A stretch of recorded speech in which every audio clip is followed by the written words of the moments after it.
go towards materials to advance yourself. Books, CDs, DVDs, extra learning, MP3s, where you're growing your mind.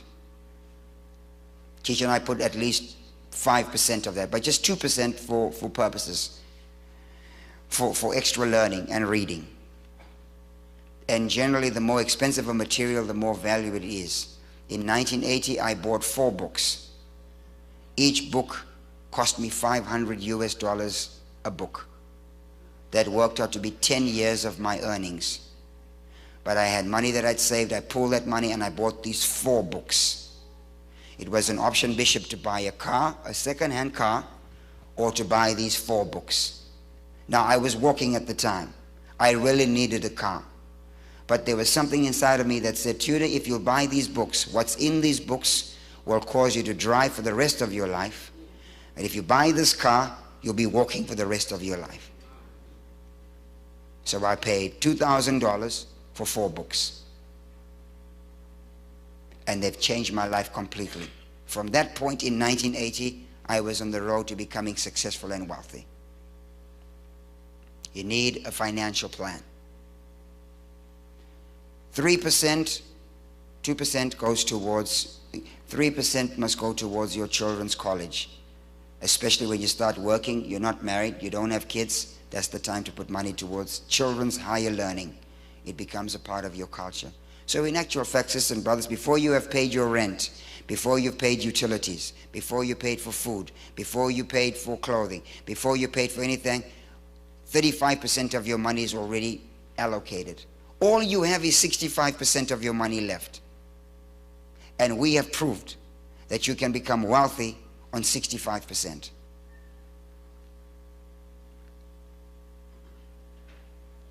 $65.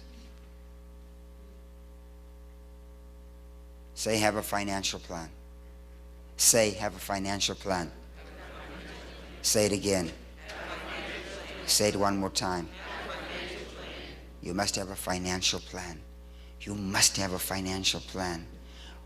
Bishop, we have Christians, believers that are praying for the wealth of the wicked. Why? Why? I mean, what you going to do with it? What's the plan? I mean, if you literally get $10 million today, what are you going to do with it? What's the plan? House, car, clothes. There's no plan.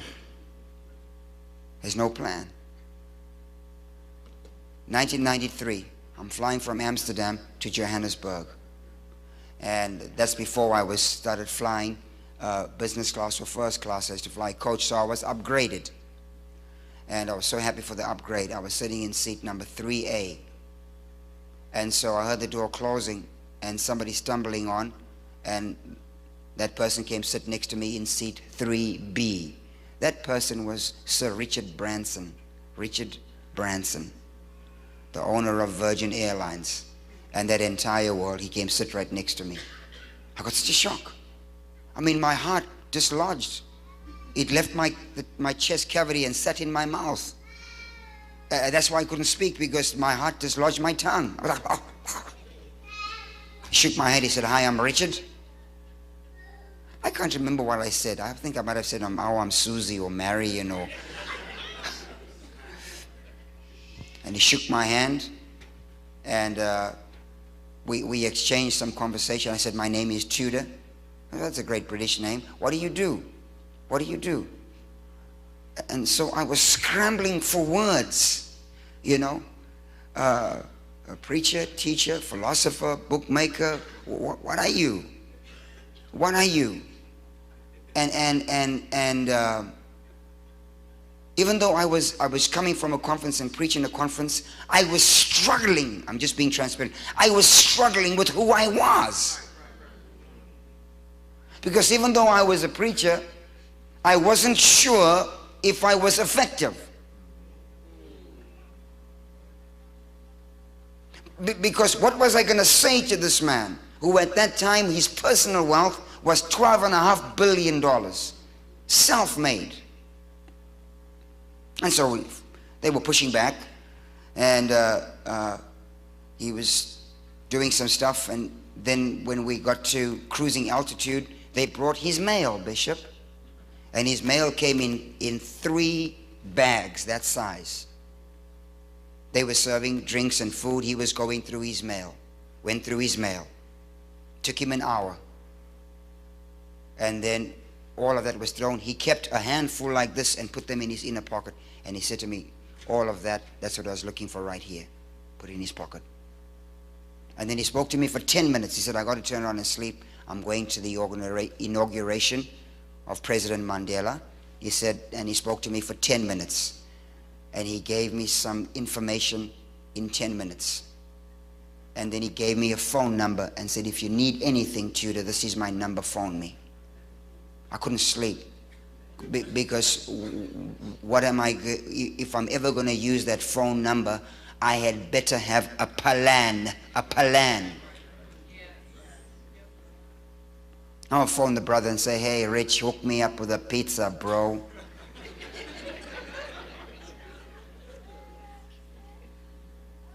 And I'll be extremely honest with you. I'll be extremely honest with you. That encounter was 19 years ago. And just 2 years ago, I came up with a plan that is worthy to present to Richard Branson. With budgets, with staffing, with competence, with direction, and with a future. It took me that long to figure some things out. You need a plan. And you need to work on that plan. So Cheech and I started working on our plan in 1982. In 1982. That plan has included the success of our kids going through college. That plan has succeeded. And we adopt the same principles in our church. Our church, for our church to run, is about $3.5–4 million American dollars a year. It's moderate. For Africa, it's pretty good. It's moderate. I wish it was more. And we have 75 employees. But if we never took an offering for 1 year, for a solid year, we could pay for everything. Because with our financial plan as a church, with everything we do to keep every light on, every missions program going, all of our travel and all of that, our financial reserve in cash is over a year deep. We're over a year deep. It's a plan. It's a plan. Tell somebody you need a financial plan. Please say that. I hope I'm not sounding like I'm condescending, like I'm some smart donkey from somewhere. Let's now talk about leadership.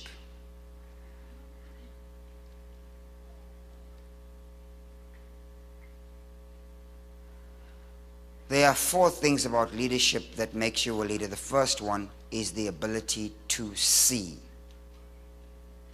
What do you see? Because everybody's looking. What do you see? And so I was adamant that I hadn't been in this building. And because Bishop was trying to tell me in a very nice way that I'd not been here for a long time. But I was in this building for one service. Sister Posey was standing over there playing the horn. I remember that now. So I have been in that building. So, but since then, Bishop. Yes. But even when I came in last night, I was counting, basically looking at the chairs and seeing the choir and looking at the microphones and why, looking at the position of the cameras, the color scheme. I was looking at everything because I was making notes to take back to where we are. I do that with every building. Watching the way offerings are received, looking for the good, the bad, the ugly in terms of a system, not people. Looking for how people, you can usually tell a people by the expression on their face. whether they're being hammered, beaten to the ground, motivated, da-da-da. So I'm kind of like looking. I just say this publicly. I'm just concerned that Bishop Posey was praying for everybody. We got to preserve him. When I was in Korea, they don't even allow people to touch Dr. Cho's clothes because they want him to live 100 years old. They said even if you touch a person's clothes, you're taking life out of them. So it just depends how long you guys want your bishop here. So some of you have to up your game, put him on a chair, let him put his hands up, and you all pray for the people. Hallelujah, Bishop. I'm not even looking at you. Amen. I'm not even looking at you. I'm not even looking at you. Because you can't touch everybody. And you got people who are undisciplined who will come for prayer every week.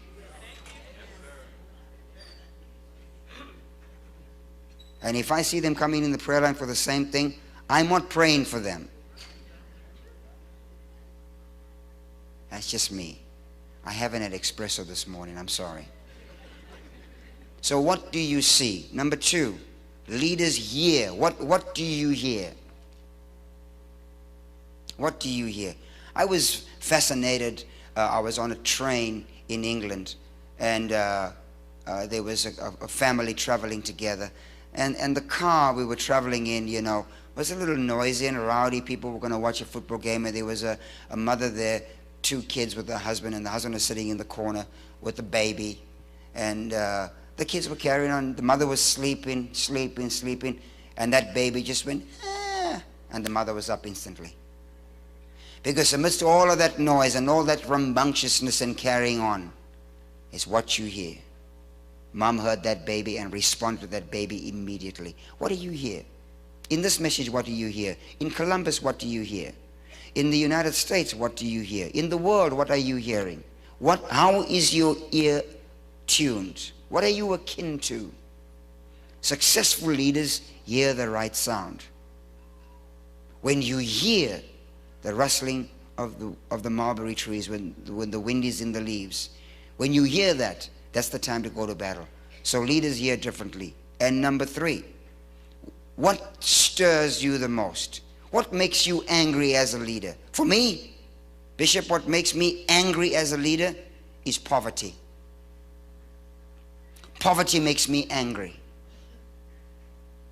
When I see it, I get angry. I was in Malawi some years ago, and the church we were in the building we were in was half the size of this hall, and they packed in 2,000 people. I mean, that's African style. It's like people on top of people. And they brought the offering baskets for offering, and they were small little things the size of my hand. They were made of, you know, somebody had taken their time to weave a little basket. It was quite cute. And they brought that silly little thing there for an offering for 2,000 people. I said, you people are crazy. I took that thing and stomped on it. I looked like I was so rude and unmannerly, and that's not my character. And in demonstration, I tore that thing up and I said, you're not going to prosper with this. Because the life expectancy of women in that part of the world, 37 years old. Females becoming mothers between 12 and 13, grandmothers by the time they're 28. By the time they're 37, there's nothing to live for. And it's because of poverty. The same females walk several kilometers to pick up sticks, carry water, cooking food on wood stoves. Just horrible, horrible, horrible life. Sexually transmitted infections. The killer one is AIDS. And it's all because of poverty. Education is free for women in Malawi, but hardly any of them go to school because poverty is the #1 killer. Not AIDS, not malaria, not a lack of immunization. It's poverty. So poverty makes me angry. That's why we have constructs in our ministry to alleviate poverty. I was hoping Dr. Tendai would be here. He is working with a multi-million-dollar structure for empowering women in small business. You know why there's crime in our cities? It's poverty. It's poverty. You know why you got Flavor with all of that stuff in his mouth on TV? Because it's poverty. There's a group of people that are in poverty that empower that rubbish. All of the stuff you see on TV, this stuff, bootylicious, that's poverty.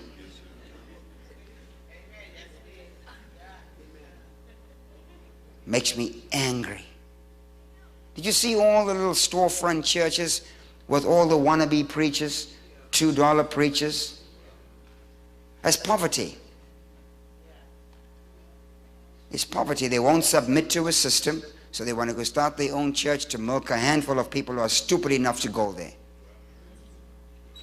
It's poverty. It's poverty. And it makes me angry. What stirs you? What stirs you?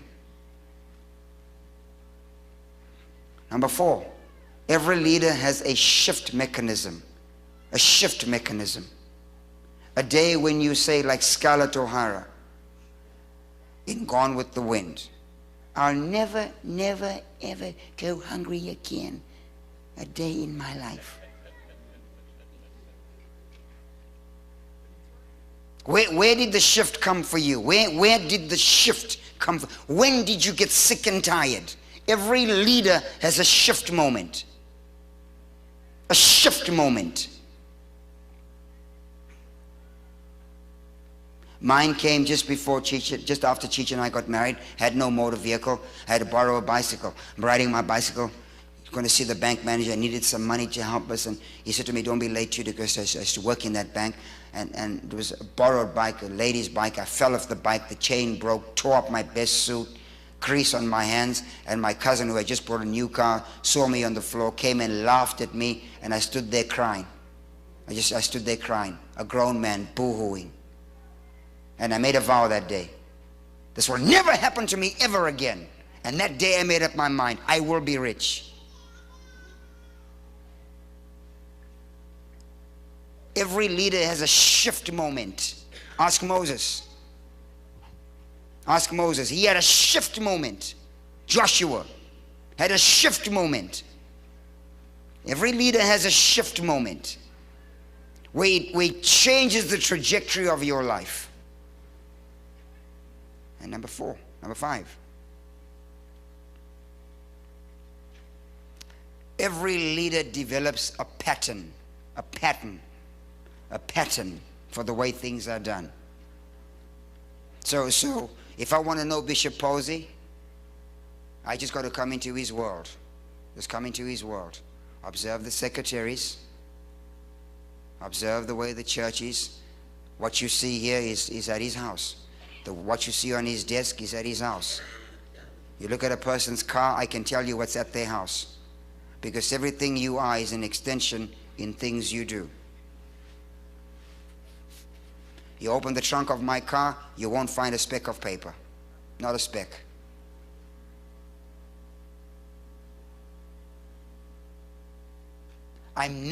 Sherry, I'm a naturally untidy person. I'm naturally untidy. If I open my suitcase, Sister Posey, stuff just falls out everywhere without my permission. I'm just naturally untidy. I don't know why. Chichi is naturally tidy. She's a better person than me in more ways than one. And so, for me, I spend time, and it doesn't take long, son. I spend time with my wardrobe. My wardrobe is color-coded. I learned that from Chichi. Blue shirts here, purple shirts here, da-da-da-da-da. My shoes are placed in certain order. I am a runner, and I have a ridiculous number of running shoes. I have 35, 36 pairs of running shoes.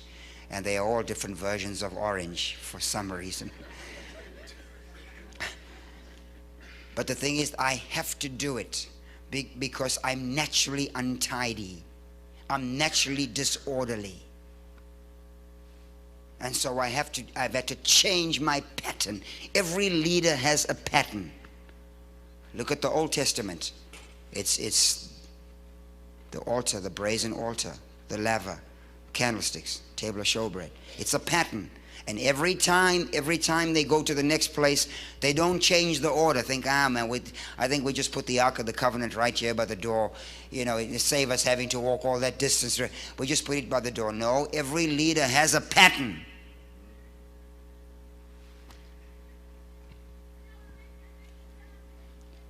You don't have to, if you're a musician, you can be sitting with your eyes closed and you can hear a song come on and you can tell, oh, that's Stevie Wonder. Because there's a certain pattern he uses. You can tell Earth, Wind and Fire music. Or let's get spiritual. You can hear a Donald Lawrence song. Because there's a certain pattern. Every leader has a pattern. I was watching the Leonardo da Vinci files the other day of what he was drawing in 1508, the human anatomy. And it's all within a pattern. And you can identify a Van Gogh painting, a Picasso painting, a Rembrandt. You can tell a Tchaikovsky piece. If you listen to Mendelssohn or Handel's Messiah, it's all a pattern. Strauss, his music. It's not like Mozart. It's all waltz, 3/4 tempo music, because every great leader has a pattern. That's true of leaders in Africa. They all have a pattern. In our country, they don't want to leave. They just stay there forever. So what's your pattern? You have to develop that. Wow. Here are the 4 foundations of a leader. 4 foundations of a leader. And then I'll close with the finance side. The first foundation of a leader is belief. Beliefs. What do you believe? What are your core beliefs? What do you really believe? I'll just throw a few things out. What do you believe about, if you're a man, about women? That determines the way your world is run. What do you believe about money? What do you believe about race? What do you believe? Non-belief is a belief. You believe in nothing. What are your beliefs? What are your biblical beliefs? Number 2.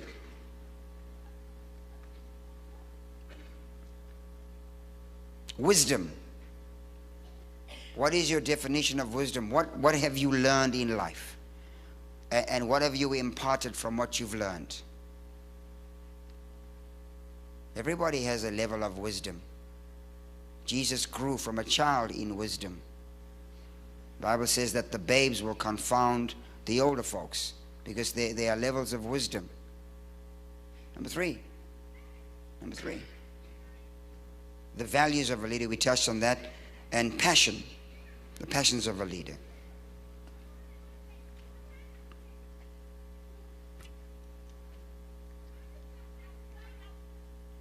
When you work with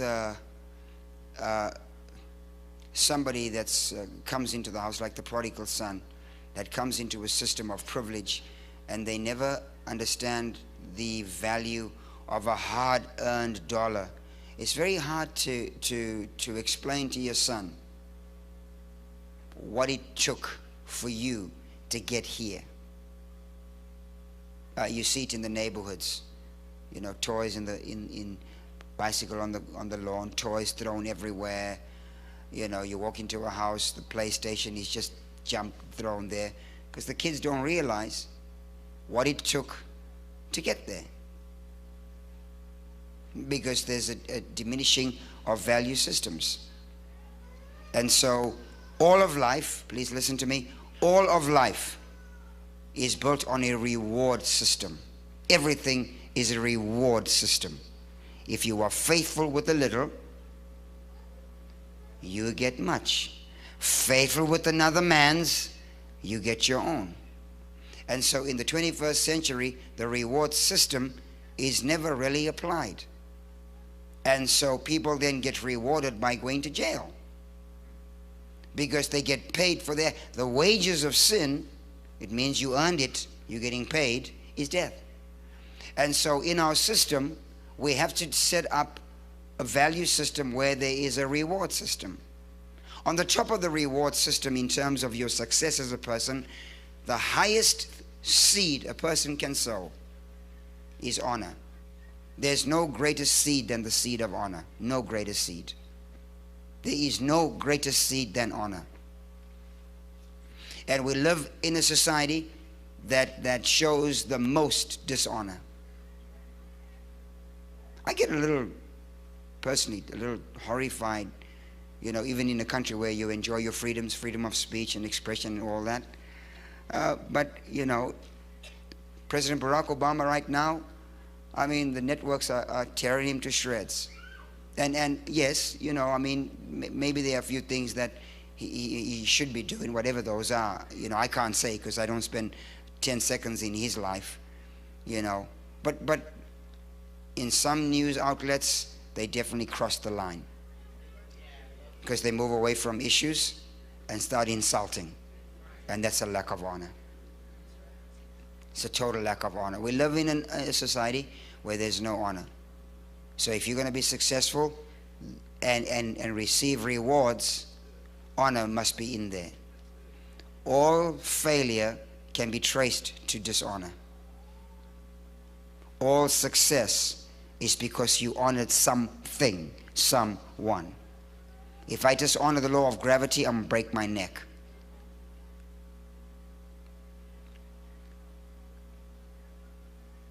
So the greatest way to prosper is through honor. Number 2, all success is determined by the seeds sown. What have you sown? What you sow, you reap. So what have you sown? Here's a couple of recommendations.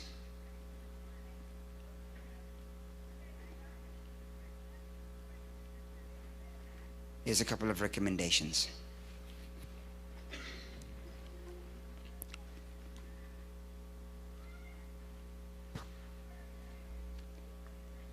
In our world, I'm talking about Africa now, there are individuals that are probably more gifted, more anointed than I am.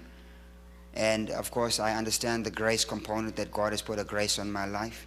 But there's one thing that I can attribute our rise in ministry to, and that's sowing, giving, sowing and reaping, sowing. You can't give what you don't have, at least initially. You have to, such as I have, give I thee. Such as I have, give I thee. So it's difficult to give something when you don't have it, but you can actually create things to have that you may not have. For example, you can give honor where honor is due. You can give honor. In one of his testimonies, Jimmy Swaggart said the challenge that he had after he fell, God spoke to him and said, because he as a leader dishonored a woman in his church, an old lady, that every single Sunday without fail she would breeze by his office with $2 for a cup of coffee. And he got to the stage that when he saw her coming, he got his armor bearers and stuff, said, just get rid of her. And God said, you honored somebody that I told to give you $2 for your coffee, and you dishonored her. So it works both ways. So the first thing you sow is honor. And respect and all that comes in that category. The second thing you sow is time. Everybody has time. You got November conference coming up. You got to serve in some way. Serve somewhere. I don't want to come to Ohio in January and February. It's too cold. And November has its moments. But the thing is that the same people keep on serving. Give them a break. Give your time. Serve in some way. Make a pie. Well, some of you need to go buy one. Just buy one. Sow your time. Tell someone, sow your time. This comes long before you ever sow money. Sow your time. Sow your time. Sow honor. Sow your time. Sow your time. Go give some of those kids that are working in the children's ministry a break. Say, look, I'll come work here today. You know, go and enjoy the service. I'll watch the children in children's ministry. Sow your time. Sow your time. Sow your time in the parking lot. Help park cars, and you'll be so grateful.